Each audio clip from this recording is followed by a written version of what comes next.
Android ringtones can vibrate your phone in sync with their sound.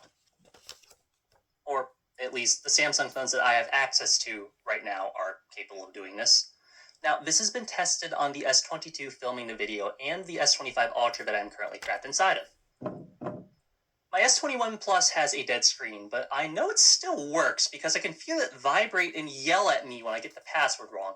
Now, I have tried plugging in a USB keyboard so I can type my password that way, but it turns out Samsung phones by default have this nice little security feature that prevents you from using external USB devices without unlocking the phone first. Thank you, Samsung. My data is safe from myself. Now, the egg's on my face for choosing an alphanumeric password, but oh well. Now, to get back on topic, I hear that some of the Pixel phones are capable of the haptic thing too, but I don't have one to test with, and the results seem to vary, so take it with a grain of salt. Oh, and one last thing. All the audio that you hear in this video is coming from the S25 Ultra that I'm still trapped inside of. I feel that it adds a little bit of charm, but if you disagree, then I do apologize for the poor audio quality. Subtitles are available, though, at the very least, to make this a little easier to follow along to. Anyways, on supported devices, these ringtones are encoded as OGG Vorbis files with free tracks.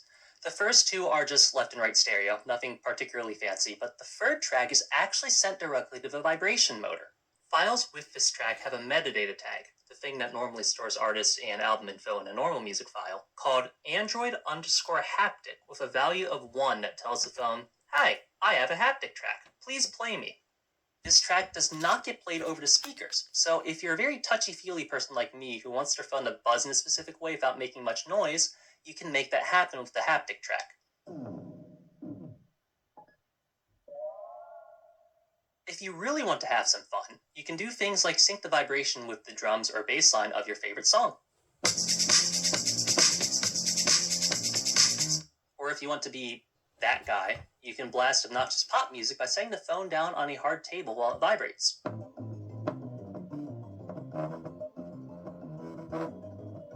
Anything that vibrates can be a speaker, after all. Sound waves are just vibrations in the air. Now, most conventionally nice phones today use an LRA, or linear resonant actuator, for haptic feedback, which is basically a speaker but with a weight instead of a diaphragm. In other words, instead of wiggling around a light thing to make sound, it wiggles around a heavy thing to create movement. It's worth noting that aggressive vibration patterns can cause the moving portion to slam into its housing, which makes this really nasty, crackling, electrical sparking type sound, so you do need to be careful for how loud you make the vibration track. Similarly, running in an intense vibration pattern for a very long time can cause it to heat up. Be mindful of what sounds you try to play with the motor. They consume more power than speakers do, and with increased power consumption comes increased waste heat. During my initial testing, I actually noticed the bottom right corner of the phone getting warm because I was blasting Letter to the Black World out of it for so long trying to experiment.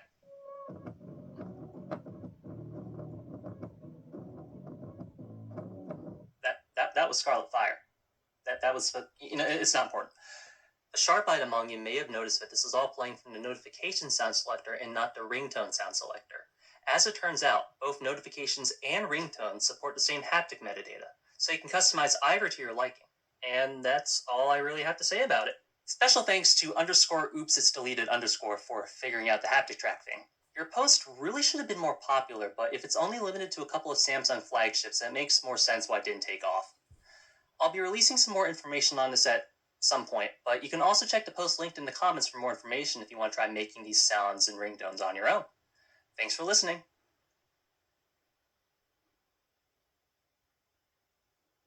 Okay, can someone let me out of this now? It's not fun anymore.